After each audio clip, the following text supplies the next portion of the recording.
ಮೈಸೂರಿನ ಚಾಮುಂಡಿ ಬೆಟ್ಟಕ್ಕೆ ಇವತ್ತು ಭಕ್ತ ಸಾಗರವೇ ಹರಿದು ಬಂದಿತ್ತು. ಕಾರ್ತಿಕ ಮಾಸದ ಕೊನೆ ಸೋಮವಾರ ಆಗಿದ್ದರಿಂದ ಲೋಕ ಕಲ್ಯಾಣಾರ್ಥವಾಗಿ ನಂದಿ ವಿಗ್ರಹಕ್ಕೆ ಮಹಾಭಿಷೇಕ ಮಾಡಿದ್ದಾರೆ.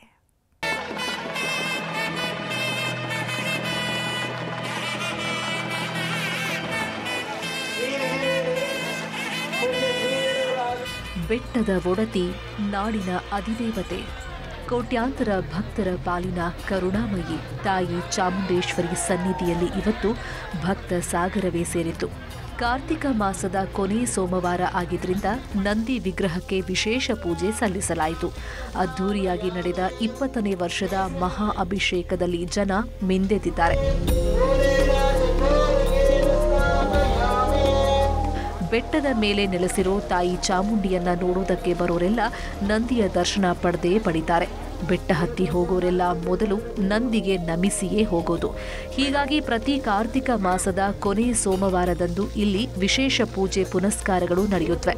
ಹೀಗಾಗಿ ಈ ಬಾರಿಯೂ ಕೂಡ ಬೆಟ್ಟದ ಬಳಗ ಚಾರಿಟಬಲ್ ಟ್ರಸ್ಟ್ ವತಿಯಿಂದ ಅದ್ಧೂರಿ ಕಾರ್ಯಕ್ರಮಗಳು ನಡೆದವು.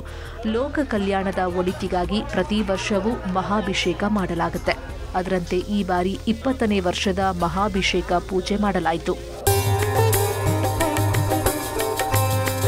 ನಂದಿ ವಿಗ್ರಹಕ್ಕೆ ಮೊದಲು ಪಂಚಾಮೃತ ಅಭಿಷೇಕ, ನಂತರ ಫಲಪೂಜಾಮೃತ ಅಭಿಷೇಕ, ಬಳಿಕ ರಸ ಪಂಚಾಮೃತ ಅಭಿಷೇಕ, ಗಂಧ ಪಂಚಕಾಭಿಷೇಕ, ಸುಗಂಧ ದ್ರವ್ಯ ಅಭಿಷೇಕ, ಹೀಗೆ ಒಟ್ಟು 32 ಬಗೆಯ ಅಭಿಷೇಕಗಳನ್ನು ಮಾಡಲಾಯಿತು. ಒಂದೊಂದು ಅಭಿಷೇಕ ಮಾಡುವಾಗಲೂ ನಂದಿ ವಿಗ್ರಹದ ಬಣ್ಣ ಬದಲಾಗ್ತಾ ಇದ್ದಿದ್ದನ್ನ ನೋಡೋದಕ್ಕೆ ಕಂಗಳು ಸಾಲ್ತಾ ಇರಲಿಲ್ಲ. ಸುಮಾರು 1.5 ಗಂಟೆಗಳ ಕಾಲ ನಡೆದ ಮಹಾಭಿಷೇಕದಲ್ಲಿ ಸುತ್ತೂರು ಮಠದ ಶಿವರಾತ್ರಿ ದೇಶಿಕೇಂದ್ರ ಸ್ವಾಮೀಜಿ, ಆದಿಚುಂಚನಗಿರಿ ಮಠದ ಸೋಮನಾಥ ಶ್ರೀ ಹಾಗೂ ಹೊಸಮಠದ ಶ್ರೀಗಳು ಪಾಲ್ಗೊಂಡಿದ್ದರು.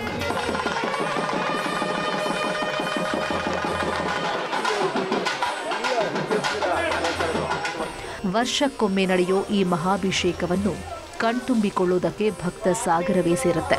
ಬಂದಿದ್ದ ಎಲ್ಲ ಭಕ್ತರಿಗೂ ಅನ್ನ ಸಂತರ್ಪಣೆಯ ಪ್ರಸಾದ ವಿನಿಯೋಗ ಮಾಡಲಾಯಿತು. ಇದು 20ನೇ ವರ್ಷದ ನಮ್ಮದು ಅಭಿಷೇಕ ಮಾಡ್ತಿರೋದು. ಇದು 19 ವರ್ಷಕ್ಕೆ ಅಭಿಷೇಕ ಮಾಡ್ಕೊಂಬಂದಿದ್ದೀವಿ. 2006ರಲ್ಲಿ ಶುರುವಾದಂಥ ಒಂದು ಕಾರ್ಯಕ್ರಮನ ದೇಶದ ಒಳ್ಳೆಯದಕ್ಕಾಗಿ, ರಾಜ್ಯಕ್ಕೆ ಒಳ್ಳೆಯದಾಗಿ, ಮೈಸೂರು ನಗರಕ್ಕೆ ಒಳ್ಳೆಯದಾಗಿ, ಲೋಕ ಕಲ್ಯಾಣಕ್ಕೋಸ್ಕರಾಗಿ ಮಾಡ್ತಿರೋಂಥ ಈ ಒಂದು ಅಭಿಷೇಕ ನಮ್ಮದು. ಈ ವಿಶೇಷ ಏನಂದರೆ ಇವತ್ತಿನ ದಿನ ಒಂದು ಪತ್ರನ ಇವತ್ತು 20ನೇ ವರ್ಷಕ್ಕೆ ನೆನಪಿಗೋಸ್ಕರ ಒಂದು ಹಾಕ್ಸಿದ್ದೀವಿ ಸ್ವಾಮೀಜಿಗಳ ಕೈಲಿ. ಮತ್ತು ಒಟ್ಟು 32 ರೀತಿ ಅಭಿಷೇಕ ನಡೆಯುತ್ತೆ.